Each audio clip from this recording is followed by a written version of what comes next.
Hey guys, welcome to another Thursday edition of the Vinyl Den, your channel for record collecting by record collectors. My name is Nick, and I'm here all by myself. It's another solo Thursday episode. I do have to kind of give Ian some credit though, because I've given him crap on the show for a couple of weeks now about not having Thursday episodes for me to upload. He had planned on doing one this week, and I kind of hijacked it because it was kind of an important week for an album that's kind of personal to me, and it's one of my favorites. And it got me back into the music of Pink Floyd, which is one of my favorite bands now. And so it's been kind of interesting. It's been such a big part of my record collecting process over the last couple of years. So it's been nice to not talk about Record Store Day, at least the last couple of episodes, but therefore, a couple episodes, I don't know, last month or so, it's been kind of Record Store Day heavy here on the Vinyl Den. But we're kind of going back to that topic this coming Sunday. Come back and check out the show at noon. I'll be joined by Ian. We're going to be talking about the second of the 3 Record Store Day drops for this year. So this is going to be the third Saturday here in September. We've got a whole new list of stuff that's going to be coming out. So Ian and I are going to be going over what's coming out, some of the stuff we're looking forward to, and how we feel about the process.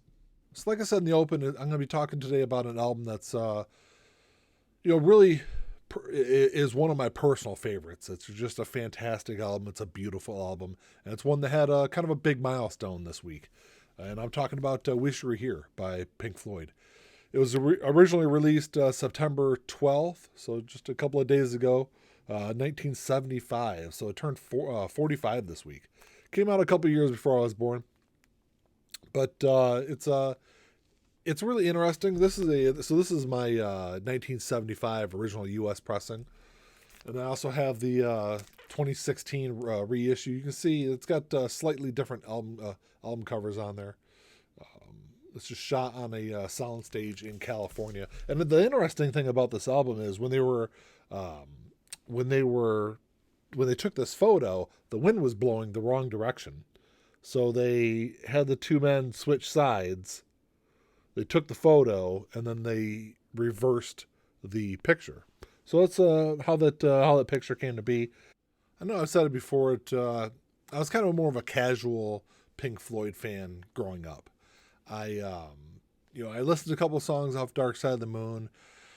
I listened to a pretty decent chunk of The Wall, but that was all my music experience for Pink Floyd, which looking back on is quite unfortunate. But and it wasn't really until I guess a couple of years ago, back in 2012, my uncle died in a motorcycle accident, and we were at my aunt's house after the funeral, and someone just kind of tossed on an iPod, put it on shuffle.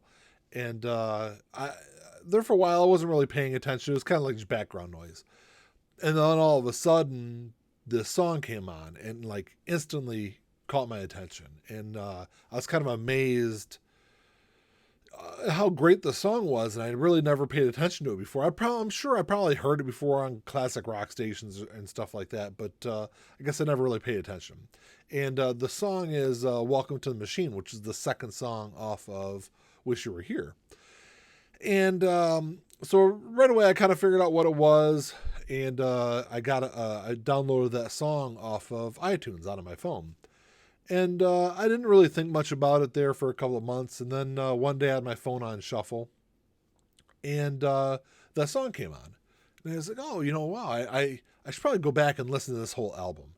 And so I got the whole album on my phone, and it was probably the only thing I listened to for probably a solid month and a half. It's just, I was really blown away by how beautiful the album is. So the album starts out with, it's constructed, like I said, it's constructed kind of a weird way. So it's Shine On You Crazy Diamond. It starts out with parts 1 through 5 and ends with parts 6 through 9. So like, you start out with this just like sonically beautiful piece, and if you haven't heard the song, most of it's instrumental. You're probably 2/3 of the way through the song before there's any lyrics, but it just and a really interesting, I think, unique kind of way to start an album. And then you go into Welcome to the Machine. And the next couple of songs, Welcome to the Machine and then Have a Cigar, are two songs that really don't have anything to do with the loss or the anything to do with Sid Barrett or any of the circumstances around that. Those two songs are really just like scathing reviews of how the band saw, or at least Roger Waters saw, the music industry in the mid 70s and what they kind of had gone through with Dark Side of the Moon and kind of everything that surrounded that whirlwind couple of years. But it was really interesting. The discovery of this album is really what drove me into listening to Animals, which is another just fantastic. Animals is probably my third favorite Pink Floyd album. Dark Side of the Moon, Wish You Were Here, Animals, those three albums are just incredible albums. And of course, The Wall is a great album too. Wall is probably fourth for me, and then Metal is probably a close fifth. But, it's like I said, Wish You Were Here is what drew me into looking deeper and deeper through that Pink Floyd catalog. And like I said,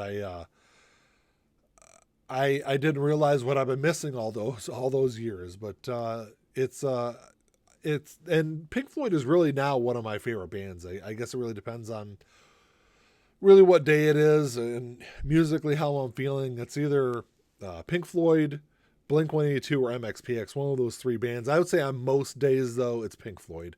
It's just their catalog and the incredible music they produced, especially over that 6-year span from 73 to 79.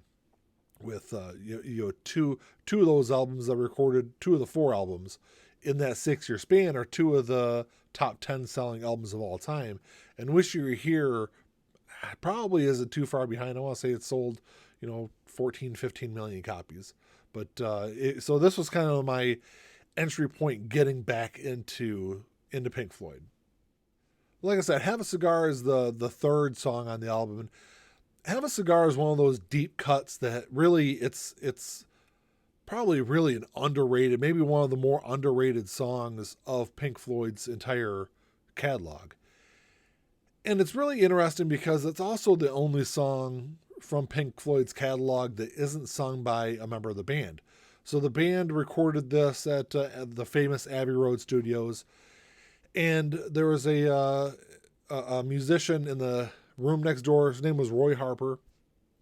If you don't know who he is, he's one of those like 70s folk English musicians, but never really popular in the U.S., but he was pretty big overseas in Europe. But so they're recording this song, and like I said, Have a Cigar is really about the dealings that they've had, some of the downsides of dealing with music executives and things like that. And the band was recording the song, and Roger and David Gilmour, neither one was really happy with the way that the lyrics sounded, or the way that they sung the song, at least. And I know before I get messages and comments on the video, you can, I believe on YouTube, you can go and listen to some of the earlier tracks of David and Roger singing Have a Cigar. But Roy Harper ends up coming over from the studio next door, is kind of watching him go through the recording process, and ends up jumping on and doing the vocals for the song. And it's just a fantastic song. Roy did a great job singing it, and it, like I said, it's one of those songs that it's not a really common or really popular Pink Floyd song, but it's one that's definitely worth checking out. It's kind of funny that one of the lyrics from that song, Have a Cigar, is something that Roger has said they've had with many different music executives over the years, at least from the beginning period of Pink Floyd. Was, you go sit down in their office and they're like, oh yeah, here's have a cigar, you're gonna go far. And then then came the, oh, by the way, which one's pink? Obviously if you know the origin of the band, there's no Pink Floyd member. It's something that Sid Barrett had created, kind of meshing into blues or jazz singers. I mean, I think they were jazz singers from the 50s and 60s. But anyway, that's a whole different story.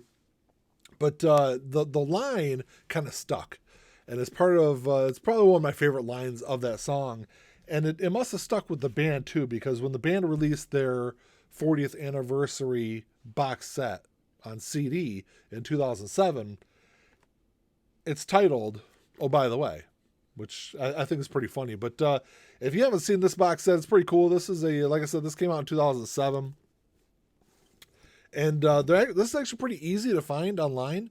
But you got to be careful if you're looking for it because there's a ton of bootlegs out there, and the bootlegs that I've seen, just have some really off the wall spelling errors, and I guess the CDs don't really sound great. But the thing that really drew me to this box set is that these are all exact replicas of the vinyl packaging.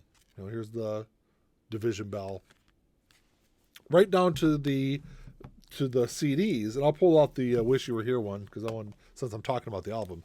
So when "Wish You Were Here" was released, it was released in this packaging, and with a sticker over the middle of it, and I think it was really kind of unique. Like I said, when this was released in '75, and these are hard to find as far as original pressings from wherever with that black packaging on there. I've never seen one in person. I've seen them online, but generally a little bit more money than I'm really willing to spend on for the album. So I'll open this thing up. Like I said, it's the exact packaging of the album, right down to they used the label for the album as the front of the CD. So I thought that was really kind of cool. And it was, like I said, it was one of the things that drew me into this package and to hunt one down. And I got it for a steal, but it was after I sent a pretty lengthy list of questions to the seller just to kind of verify that this was an original and not a bootleg. So the song "Have a Cigar," it bleeds right into the beginning of, just a beautiful song in "Wish You Were Here," and it's like I said, it was one of those songs that it was another song from this album. Obviously, all 5 songs from this album are just fantastic, and but I think "Wish You Were Here" is really the jewel of this album. Just musically, lyrically, just a beautiful song, and it one that you can't help but sing along to every time you hear it.